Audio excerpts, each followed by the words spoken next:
The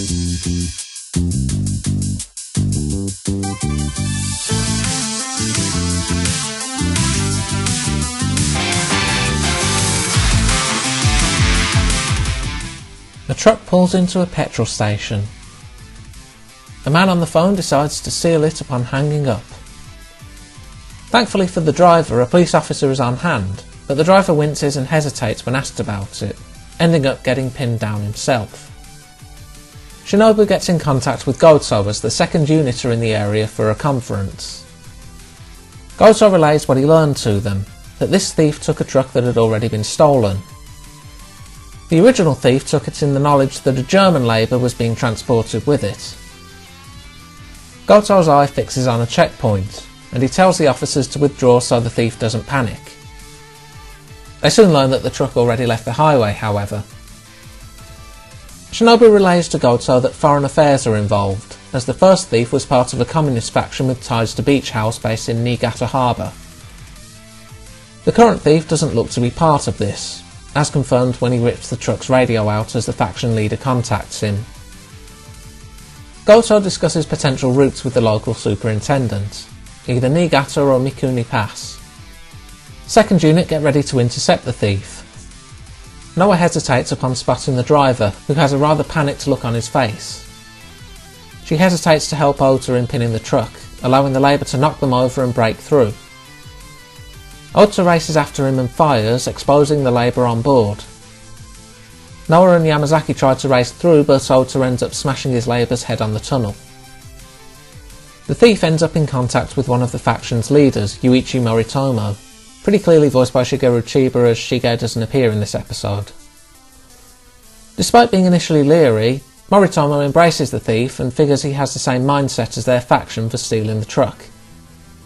Second unit lost their target, but thanks to Ota exposing the labour, they have a signal to follow.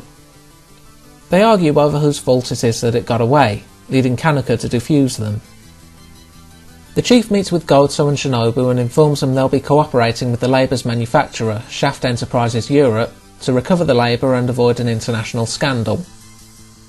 Goto doesn't like it, as he realises the labour's military in nature and figures they want to destroy all evidence. Sure enough, they've caught up to the truck, forcing it off the road. Moritomo, still believing the thief is one of them, tells him to get the labour to the harbour no matter what, which the thief agrees to when he's taking care of his problem. He's got an edge in that he's worked with labours and the interface isn't too different from what he's used to. Noah's once again in position to intercept the thief. The Shaft labours are in pursuit, stopped by Noah as she takes the thief into custody. The Shaft operatives don't stop, and Goto figures Noah's going to fight them off. She gets one of them for interfering with the police, and public property destruction thanks to it using a lamppost as a weapon. The second pins her down, but the thief comes to her aid.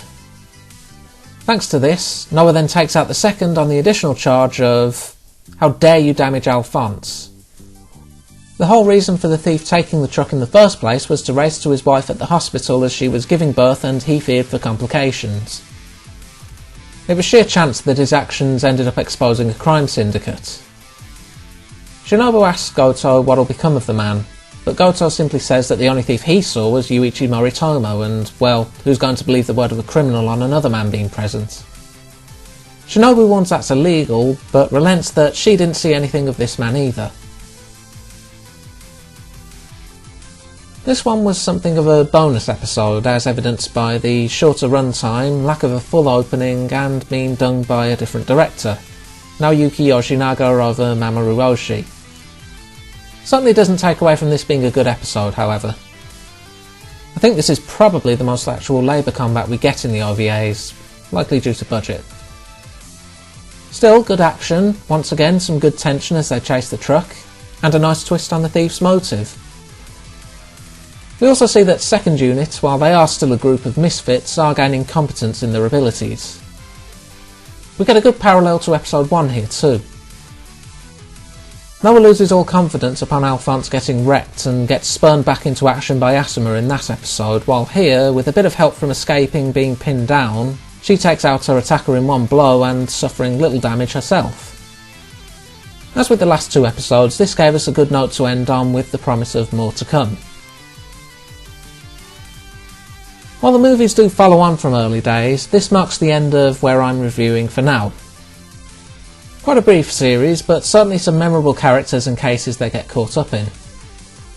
Some characters certainly get more screen time than others. Yamazaki, I feel, doesn't get too much of a showing, even if he is the one to save the day at the last second on 2 occasions, but you get a good idea of who everyone is. Plus, while they're obviously still new at things, they do manage to pull off some pretty impressive feats. Overall, this is one I'd recommend, and maybe carry on afterwards with the movies. There is of course the TV series too, but that's something of a reboot, but could be worth watching if you want more Patlabor. As for if I'll review it or the movies, never say never, I suppose. Until next time.